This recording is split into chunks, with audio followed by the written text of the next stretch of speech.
Hi అండి, ఎలా ఉన్నారు? అందరికీ ఫస్ట్ గుడ్ మార్నింగ్ అండి. అందరూ పనులు స్టార్ట్ చేశారని నేను లేసే లోపల 6:30 పైన అయింది. నేను అస్సలు అనుకోలేదు ఈరోజు జొన్న రొట్టె చేద్దామని ఫాస్ట్గా లేద్దాం అనుకున్నా, కానీ నేను అలా పడుకున్నాను. ఫస్ట్ అయితే కిచెన్లో, హాల్లో, బెడ్రూమ్లో అంతా కసు దొబ్బేసుకున్నానండి. తర్వాత బయట దొబ్బుకొని అంతా వాటర్తో క్లీన్ చేసి ముగ్గు పెడతామని పెడుతున్నాను. ఇక్కడైతే ముగ్గుతో వెయ్యనియ్యరు. అలాగే చాక్ పీస్ అని రాళ్ళు దొరుకుతాయండి ఇక్కడ, చాక్ పీస్ టైప్లో.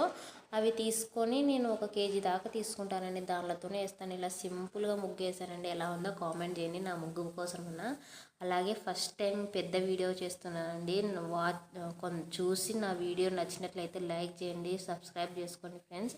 నాకు తెలియదు పెద్ద వీడియోలు ఎలా ఉన్నాయో, కానీ కొన్ని టిప్స్ చెప్పండి. అలాగే ఎలా పెట్టాలో థంబ్నెయిల్స్ పెట్టడం కానీ నాకు రాకుంది, కొంచెం చెప్పండి.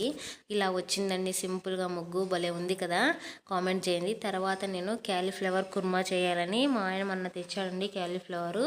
అందుకు హాట్ వాటర్ కాబట్టి దాంట్లో వేస్తే పురుగులు చనిపోతాయని అంటారు కదా, అందుకు నేను హాట్ వాటర్ కాబట్టి ఇలా అన్నీ ఎక్కువ పెద్ద పెద్ద ముక్కలుగా కట్ చేసి ఇలా వేసానండి.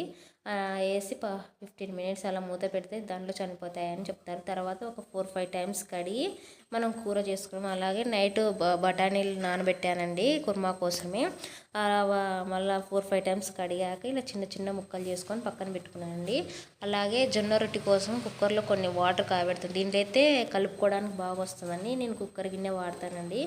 ఇలా బాగా మసలాలండి, అప్పుడైతేనే జొన్న రొట్టె మంచిగా వస్తుంది. ఫస్ట్ అయితే కొన్ని వాటర్ తీసుకోవాలండి, ఎక్కువైతాయని మనకి తెలుస్తుంది కదా. అలా తీసుకున్నాక కొంచెం పిండి వేసుకొని మంచిగా కలుపుకోవాలి. గెరిటతో కలుపుకోండి, చేతి అయితే చాలా వేడిగా ఉంటుంది, అందుకని నేను గెరిటతో కలుపుకుంటాను.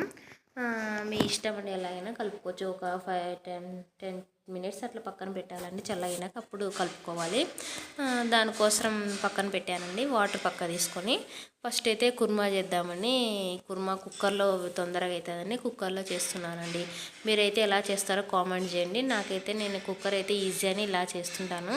దానికోసం కొంచెం క్యారెట్ కానీ కోసేసి ఆనియన్ అన్నీ పెట్టానండి, కట్ చేసి అవన్నీ వేసుకొని ఫ్రై చేశాను. కొంచెం కరివేపాకు వేసి కూర అయితే రెడీ చేశానండి. ప్రాసెస్ అయితే పెట్టలేదు, ఒకవేళ మీరు కామెంట్ చేయండి, నేను పెట్టడానికి ట్రై చేస్తాను. ఇలా వచ్చిందండి. మా ఆయనకైతే ఫస్ట్ నేను పచ్చికారంతో చేశానండి, పచ్చిమిర్చితో ఇలా వచ్చిందండి. ఫస్ట్ అయితే మా ఆయనకి జొన్న రొట్టె చేశానండి. ఇలా కుర్మా ఇలా వచ్చింది, ఎలా వచ్చిందో కామెంట్ చేయండి. నా కోసం అయితే జొన్న రొట్టెలు చేసుకున్నాను, బాగానే వచ్చాయండి. నాకైతే ఓ రకంగా బాగానే వస్తాయని నేను అనుకుంటున్నాను. ఎలా ఉన్నాయో మీరు కామెంట్ చేయండి.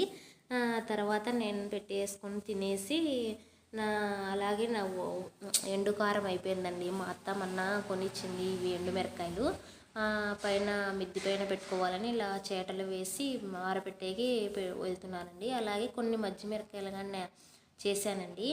ఇవి కానీ ప్లేట్లో వేసి ఎండబెడదామని పెడుతున్నానండి. అంతే అండి. మా వీడియో నచ్చినట్లయితే కామెంట్ చేయండి, సబ్స్క్రైబ్ చేసుకోండి. నాకు పెద్ద వీడియోస్ రావండి ఎలానో చేయడానికి. ఒకసారి కొన్ని టిప్స్ చెప్పండి. మీకు నచ్చినట్లయితే వీడియో కామెంట్ చేయండి, సబ్స్క్రైబ్ చేసుకోండి. మరిన్ని వీడియోస్ కోసం మంచి మంచి విషయాలు చెప్తానండి. Please like